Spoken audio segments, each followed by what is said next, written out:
Shalom, good morning my lovely students. Okay, now we are going to study science. Fokus ya, perhatikan apa yang teacher sampaikan pada hari ini. Oke, nah kalau minggu kemarin ya di pertemuan kita sebelumnya kita sudah mempelajari materi tentang perkembangbiakan tumbuhan ya. Nah, kalau hari ini kita akan melanjutkan materi kita di mana kita akan mempelajari ya sesuai dengan tujuan pembelajaran kita, yaitu adalah perkembangbiakan pada hewan. Oke? Perhatikan slide yang teacher tampilkan ya. Oke. Nah, perhatikan di sini ada macam-macam perkembangbiakan hewan ya. Sama seperti pada tumbuhan, kita sudah mempelajari ya materinya itu bahwa perkembangbiakan tumbuhan itu juga dibagi dua ya, perkembangbiakan vegetatif dan secara generatif. Begitupun dengan hewan, ya nak, dia memiliki dua perkembangbiakan. Yang pertama itu vegetatif atau aseksual, yang kedua adalah generatif atau seksual, ya. Nah, perhatikan. Untuk macam-macam perkembangbiakan itu, yang pertama, teacher akan menjelaskan mengenai perkembangbiakan yang vegetatif atau secara aseksual ya. Di mana pada perkembangbiakan ini dia tidak melibatkan ya pembuahan ataupun fertilisasi. Oke. Nah, contohnya itu pada coba dilihat pada slide yang teacher tampilkan ya, dia akan membentuk tunas ini ya nak ya, dia akan membentuk tunas ini dari filum Porifera dan filum Coelenterata ya. Contohnya apa? Yang pertama kalian bisa melihat bahwa di sini ada ubur-ubur ya, contohnya itu ubur-ubur dan hidra. Nah ini adalah gambar hidra, gambar yang pertama ya nak. Nah pada hidra ini tubuhnya itu akan membentuk tunas. Bisa kita lihat ini. Nah, dia tubuhnya itu akan ini membentuk tunas. Ini tunasnya, ini tubuhnya. Nah, ini tunasnya. Perhatikan ya, nak. Kemudian dia akan menghasilkan anakan lagi, ya. Dia akan menghasilkan anakan lagi. Ini anakan, ya. Atau induk baru. Jadi, dia akan berkembang biak dengan menghasilkan tunas, ya, atau akan menghasilkan indukan baru. Ini untuk yang pertama, secara aseksual. Oke, nah kita lanjut. Yang kedua itu melalui fragmentasi, ya. Fragmentasi ini contohnya adalah pada cacing planaria, ya. Boleh dilihat ini pada cacing planaria, ya, di mana perkembangbiakannya itu terjadi dengan dua tahap, ya nak, yaitu dengan pemotongan, ya, atau dengan pematahan dari tubuh induknya, ya, menjadi dua bagian ataupun menjadi beberapa bagian, lebih dari dua ya. Dan kemudian ya setelah dia dibagi dua seperti ini, bisa kalian lihat ya, dia akan mengalami yang namanya regenerasi. Apa itu regenerasi? Di mana setiap potongan induk tersebut itu akan membentuk bagian tubuh yang lain. Ini lihat pada gambar yang kedua ini. Nah, dia akan membentuk bagian tubuh yang lain. Ya, nak, sehingga setiap potongan itu, ya, setiap potongan tersebut itu akan membentuk yang namanya individu baru, dan bagian tubuhnya itu menjadi lengkap seperti awalnya ini, induknya, ya. Nah, kalian boleh melihat, nah ini contoh dari cacing, ya, ini contoh dari cacingnya, planaria, yang dimana ini bisa dipotong ya. Nah, setiap bagian yang sudah dipotong ini dipotong menjadi satu bagian, 2, 3, dan 4. Nah, di sini nak, lihat mouse yang teacher arahkan ya. Nah, di sini dia akan menjadi satu individu baru. Ya. Makanya kalau cacing kita potong-potong dia bisa tetap hidup, malah dia bertambah ya. Tubuhnya itu menjadi melengkapi apa yang belum ada di bagian yang terpotong ini. Ini nanti bisa menjadi berapa bagian berarti? Bisa menjadi berapa cacing ini? Bisa menjadi 4. Iya, benar sekali. Dia menjadi 4 bagian, dia dipotong menjadi 4, ya. Nah, selanjutnya itu ada yang namanya partenogenesis, ya Nak. Jadi ini dia berkembang dari sel telur tanpa proses pembuahan atau fertilisasi. Ya, contohnya itu pada semut, lebah, tawon, ya, kutu daun, kutu air, ya, di mana di sini pada lebah ini, perhatikan, pada lebah ini ovum yang dibuahi itu akan diubah, ya, akan tumbuh dan akan berkembang menjadi buah betina. Ya, Nak. Sedangkan yang tidak dibuahi itu akan tumbuh menjadi lebah jantan. Seperti itu kalau partogenesis, ya. Nah, selanjutnya kalau tadi teacher sudah menjelaskan mengenai yang secara aseksual, sekarang secara generatif atau seksual, ya. Nah, perhatikan yang pertama, dia melalui yang namanya fertilisasi, ya. Kalian semua pasti sudah tahu bahwa di mana dia mengalami yang namanya pembuahan, ya Nak. Jadi pembuahan pada hewan yang jantan dan yang betina, ya. Nah, pada proses ini dia akan terjadi peleburan inti sel. Ya Nak, dia akan terjadi peleburan inti sel sperma dengan inti sel telur. Ya Nak, di mana dia akan menghasilkan yang namanya zigot. Ya. Selanjutnya, setelah terbentuk yang namanya zigot itu, dia akan berkembang menjadi embrio. Ya. Nah, embrio itu apa? Embrio itu adalah calon anaknya, ya Nak. Di mana calon anaknya ini juga embrio ini akan menjadi individu yang baru. Ya. Nah, yang pertama fertilisasi ini dibagi menjadi 2 ya Nak. Ada internal dan ada juga fertilisasi secara eksternal. Oke. Look at this, ya.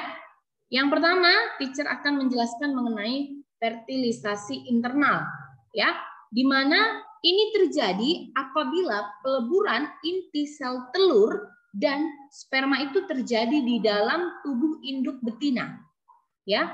Jadi namanya internal, ya berarti dia di dalam, ya karena di dalam tubuh induk betina, ya. Contohnya bisa kita lihat itu ada pada sapi, ayam, biawak, ya. Kemudian yang kedua itu secara eksternal, ya. Kalau eksternal ini kebalikan dari internal. Dia terjadi di luar tubuh induk betina. Misalnya apa? Bisa kita lihat pada gambar. Ini adalah ikan, ya. Paham ya? Oke. Next. Nah, sekarang macam-macam dari perkembangbiakan seksual ya. Macam-macamnya itu yang pertama ada vivipar, yang kedua itu ada ovipar, yang ketiga itu ada ovivivipar. Ya. Nah, kalau vivipar itu, ya Nak, coba dilihat ini pada gambarnya. Vivipar itu dia hewan yang melahirkan, ya. Dia memiliki embrio yang berkembang di rahim induk betina. Oke. Nah, kemudian dia dilahirkan ketika kapan? Ketika umurnya, ketika usianya itu sudah mencukupi. Ya, Nak, kemudian embrio ini akan menerima ya nutrisi itu dari mana? Dari induknya, ya, melalui yang namanya plasenta. Oke. Contohnya itu adalah hewan mamalia. Ya, Nak, contoh dari vivipar, ya. Yang kedua itu ovipar, ya. Kalau yang pertama tadi contohnya adalah mamalia atau hewan yang memiliki kelenjar susu, ya. Yang kedua itu ada ovipar, ya. Ovipar itu adalah hewan yang bertelur, di mana embrionya itu berkembang di dalam telur. Contohnya itu ada cicak, ya, kemudian katak, ya, itik, ataupun burung elang, ya. Yang ketiga adalah ovovivipar. Nah, ovovivipar ini adalah hewan yang dia bertelur kemudian melahirkan. Ya, bagaimana maksudnya teacher? Di mana embrionya itu ya Nak akan berkembang biak dalam bentuk telur. Ya, kemudian setelah umur dari embrio itu mencukupi untuk dilahirkan, maka telurnya itu akan menetas dan anaknya itu dilahirkan. Contohnya apa? Pada gambar ini boleh dilihat. Contohnya apa itu, Nak? Itu ular ya. Jadi ada Krokodil. ya, itu ada kadal, bisa kadal juga ya. Kemudian beberapa jenis ular itu juga yang namanya ovovivipar ya. Dia berkembang biak secara ovovivipar. Oke. Nah, next. Oke, ini adalah perkembangan hidup hewan. Yang pertama, dia secara langsung. Ya, Nak, teacher akan jelaskan yang namanya secara langsung. Ya. Boleh dilihat ini adalah pada gambar perkembangan langsung pada serangga Lepisma sakharina, ya. Lepisma sakharina. Oke. Nah, ini adalah serangga ya, di mana telurnya itu akan berkembang menjadi yang namanya ini ya. Perhatikan, ini telur akan berkembang menjadi hewan muda. Jadi pertumbuhan dari sini enak sampai ke sini itu dia hewan muda yang memiliki struktur ataupun fungsi organnya itu mirip dengan ini. Ya. Perhatikan ini, hewan yang dewasa. Ini adalah hewan yang sudah dewasa, serangga yang sudah dewasa. Ya. Nah, ini disebut apa? Disebut juga dengan yang namanya imago. Apa namanya, Nak? Apa namanya? Imago. Yes, oke. Excellent, Keisha. Ya. Imago. Ya. Kemudian selama perkembangan hewan muda ini, ya, Nak, dia hanya mengalami pertambahan ukuran. Ya, sehingga menjadi lebih besar. Hanya itu saja, coba kita perhatikan gambarnya dengan seksama. Nah, dia hampir sama semuanya. Ya, karena hanya ukurannya saja yang berubah. Semakin lama, dia semakin besar. Oke? Nah, untuk yang kedua, itu adalah metamorfosis. Perkembangan hidup hewan secara metamorfosis. Ya. Nah, pada metamorfosis ini, ya, ini pada jenis hewan lain ya. Ini hewan muda dia memiliki struktur dan fungsi organ tubuhnya itu berbeda dengan hewan yang dewasa. Ya, Nak? Hewan muda itu dia berkembang dengan melakukan beberapa tahapan tertentu. Berbeda dengan secara langsung ini. Kalau secara langsung ini, lihat, dari hewan muda dia hanya bertambah ukuran saja sampai dewasa. Tapi kalau dia dari metamorfosis, nah dia setiap tahapnya itu tidak hanya ukuran yang berubah, tapi berbeda juga setiap tahapan itu. Ya, nah di mana? Coba kita perhatikan ya, metamorfosis itu dia ada dua juga. Nah, ada metamorfosis sempurna dan ada metamorfosis yang tidak sempurna. Ya, oke. Teacher, yang tidak sempurna itu yang bagaimana? Metamorfosis yang tidak sempurna itu adalah ditandai dengan tidak mengalaminya fase yang namanya pupa ataupun kepompong. Ya, contohnya apa? Cekung, kecoa, ya, laron yang biasa ada di lampu-lampu ya ketika malam hari. Nah, itu dia mengalami metamorfosis yang tidak sempurna. Kalau yang sempurna bagaimana, teacher? Ya, ini adalah pada hewan tertentu, misalnya pada lalat kupu-kupu, ya, di mana larvanya itu akan berubah menjadi yang namanya pupa. Ya, Nak. Contoh lainnya apa? Metamorfosis yang sempurna. Nyamuk. Ya, kemudian ada katak, kemudian ada semut. Ya. Oke, next. Nah, ini tadi ya, coba diperhatikan. Nah, ini macam-macam metamorfosis itu tadi, ya, Nak. Nah, ini yang pertama, metamorfosis kita bisa perhatikan tidak sempurna pada kutu. Ya. Ini pada kutu. Coba diperhatikan. Coba silakan dibaca. Yoga, silakan dibaca, Nak.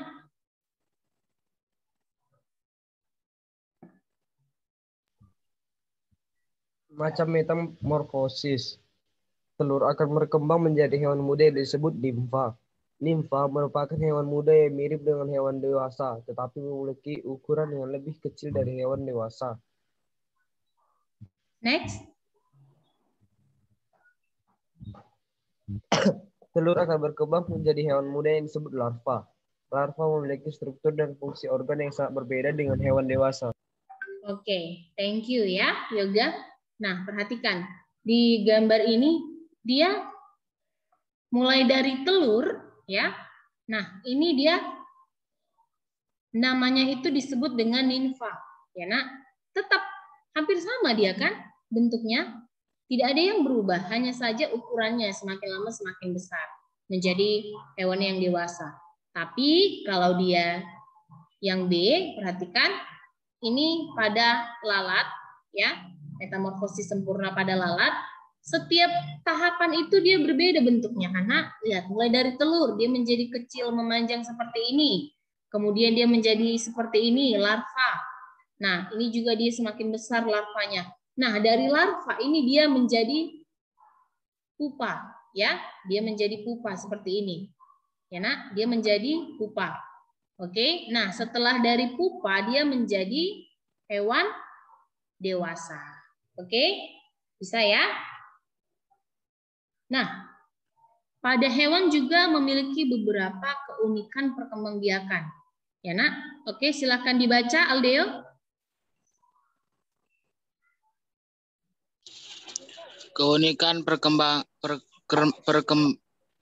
perkembangbiakan hewan. Cacing adalah karnivora, artinya dalam satu hermafrodit, artinya dalam satu tumbuhan cacing terdapat dua alat kelamin, yaitu jantan dan betina. Dapat berproduksi secara seksual atau kawin maupun aseksual atau membelah diri. Surajar. Oke, thank you ya. Nah, di mana keunikannya itu adalah cacing itu adalah hermafrodit. Apa itu hermafrodit? Jadi di dalam satu tubuh cacing itu dia memiliki dua alat kelamin. Ada jantan, kemudian ada yang betina. Jadi cacing ini dia bisa bereproduksi secara seksual atau secara kawin, kemudian atau dengan aseksual, yaitu dengan membelah diri. Ya nak? Jadi bisa kita lihat ya pada gambar ini, cacing itu dia dapat melakukan secara seksual itu bagaimana? Apakah dia karena punya dua alat kelamin, ya, dia bisa menjadi sendiri melakukan reproduksi? Tidak. Dia tetap memerlukan cacing yang lain, ya nak. Dia tetap memerlukan cacing yang lain untuk bergabung menjadi satu dengan yang lain, ya nak. Kemudian dia akan bertukar sperma dan terjadilah yang namanya fertilisasi atau pembuahan. Ya, lalu cacing itu akan memisah dengan satu dan yang lain, dan cacing itu akan menjadi hamil dan dia akan membentuk atau mengeluarkan ya yang namanya anak cacing. Ya, jadi yang walaupun dia memiliki dua alat kelamin, dan dia tetap membutuhkan cacing yang lain. Seperti pada gambar ini, boleh kita lihat. Nah, ini mereka saling berdekatan, ya. Ini cacingnya ini sedang melakukan yang namanya perkawinan, ya nak ya. Nah, itu untuk keunikan perkembangbiakan hewan yang pertama. Nah, untuk yang kedua, oke, silakan perhatikan. Ini adalah perkembangan hidup dari ubur-ubur, ya nak. Nah, ubur-ubur ini dapat berkembang biak secara seksual melalui fertilisasi dalam bentuk medusa dan secara aseksual itu dengan membentuk tunas, yaitu dengan evira, ya. Oke? Perhatikan.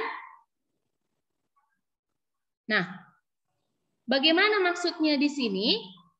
Dia berkembang biak secara aseksual dan secara seksual, ya. Ubur-ubur itu sering kita jumpai, ya nak, itu dalam bentuk ini. Perhatikan, ini dalam bentuk medusa, ya.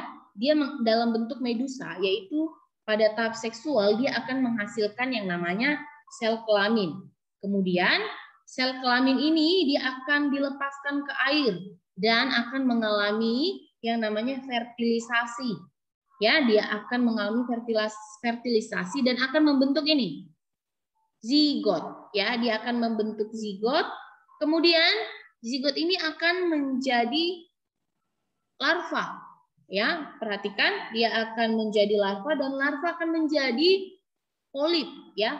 Nah, polip ini disebut juga dengan yang namanya apa ini nak? Skifistoma ya. Ini adalah skifistoma. Ya. Nah, pada tahap polip atau skifistoma ini dia dapat berkembang biak secara aseksual ya. Nah, ini dia berkembang biak secara aseksual. Nah, kalau yang melalui pembentukan tunas yang tadi ya, itu polip itu akan melalui pembentukan tunas di mana dia akan menghasilkan yang namanya ini strobila ya, dia akan menghasilkan strobila dan dapat melepaskannya dari induknya ya, dan berkembang biak menjadi yang namanya ini. Perhatikan, ini adalah evira ya, evira atau medusa kecil ya nak. Jadi dia sebelum menjadi besar seperti ini dia ada evira ya, dan tubuhnya menjadi dewasa atau medusa dewasa. Nah, kembali lagi seperti itu siklusnya. Ya, jadi bagaimana perkembangbiakan pada hewan ubur-ubur? Nah, itu kalian pasti sudah tahu. Ya. Oke, students? Nah, itu penjelasan teacher mengenai bagaimana perkembangbiakan pada hewan. Ya. Oke, any question about our topic? Any question? Raise your hand. Keisha, oke, ya. Keisha? Kalau dia di keunikan perkembangan hewan itu secara ubur-ubur itu dia termasuk di evira, Cer. Maksudnya nak?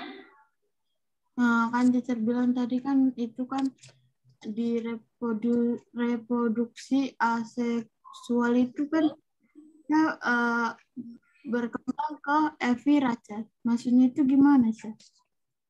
Oh, ya. Nah, dia bukan berkembang ke evira, ya nak. Tapi seperti yang sudah teacher jelaskan tadi, dia kan ada secara aseksual dan secara seksual ya. Dimana dia mulai dari secara kita perhatikan ya. Jadi kalau pada tahap yang seksual itu kan dia kawin. Ya, karena pada seksual itu dia akan menghasilkan ini. Perhatikan ya. Nah, ini. Dia akan menghasilkan sel kelamin. Ya. Oke, Keisha, secara seksual dia akan menghasilkan sel kelamin secara kawin. Ya, nah, kemudian sel kelamin ini akan dilepaskan ke air, ya, dan mengalami yang namanya fertilisasi atau pembuahan. Dan dia membentuk ini. Ini, setelah dia melepaskan ke air, dia akan membentuk yang namanya zigot. Nah, zigot ini berubah menjadi larva, dan larva berubah menjadi polip atau spikistoma. Nah, itu kalau dia secara kawin. Nah, ini perhatikan. Nah, ini dia secara reproduksi seksual. Kalau yang tidak kawin, ya, secara aseksual, itu melalui pembentukan tunas. Ini. Nah, perhatikan. Dia akan membentuk tunas, ya, dan polip itu, ini kan tadi polip, ini ya, spikistoma ini atau disebut juga dengan polip, ya, nak. Nah, dia akan menghasilkan yang namanya strobila. Nah, ini. Dia menghasilkan yang namanya strobila, ya, dan akan melepaskannya dan atau akan terlepas dari induknya. Ya. Ini strobila dia lepas dari induknya. Nah, ini induknya itu tadi. Ya, dan berkembang biaklah ini menjadi yang namanya tadi ini. Ini menjadi evira. Evira ini apa? Evira ini adalah medusa yang kecil. Ya. Dari kecil ini dia balik lagi tahapnya. Nah, dia menjadi medusa dewasa. Oke. Do you understand, Keisha? Yes, teacher. Yes, okay, good. Any question? Any question? Oke, ya. Nah, coba. Yoga Yogi, any question? You can open your microphone. No, teacher. No, teacher. Okay. Aldeo, any question? No, teacher. Okay. No, teacher. Okay. Gary, any question? No, teacher. Derry, any question? No, teacher. Daniel, any question? No, teacher. Okay. Ya. Nah, so untuk materi kita mengenai perkembangbiakan hewan itu sudah teacher jelaskan.